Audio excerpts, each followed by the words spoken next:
మేడ్చల్ జిల్లా కుత్బుల్లాపూర్ మండలంలోని జగద్గిరి గుట్టలో జరిగిన మాల మహానాడు ముఖ్య కార్యకర్తల సమావేశం నిర్వహించారు.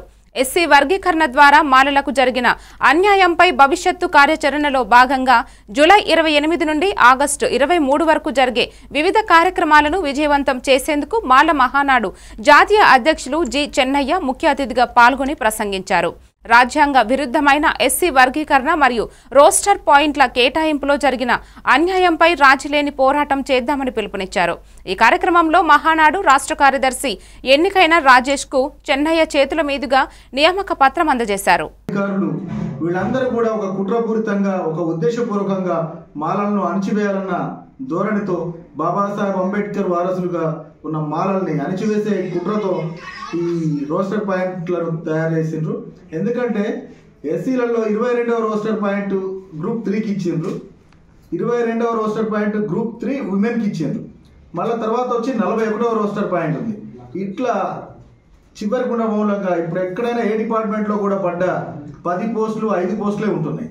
మన రాజేష్ అన్న వ్యక్తికి రాష్ట్ర జనరల్ సెక్రటరీ ఇస్తున్నాం. ఎందుకంటే మాలలను చైతన్యం చేసి ఈడ 23 బస్తీలు ఉన్నాయి. ముట్టన 23 బస్తీల కమిటీలు ఏర్పాటు చేసి మాలలను చైతన్యం చేసి ఎస్సీ వర్గీకరణ చేసినాక మాలలకు తీరని అన్యాయం జరిగింది. ఏంటికంటే రోసర్ పాయింట్ పెట్టి ఆ పాయింట్ల ఒక్క జాబ్ కూడా మాలలకు రాలేదు. 5% మాలలకు అన్నారు, 9% ఎంఆర్పిఎస్ వాళ్ళకు.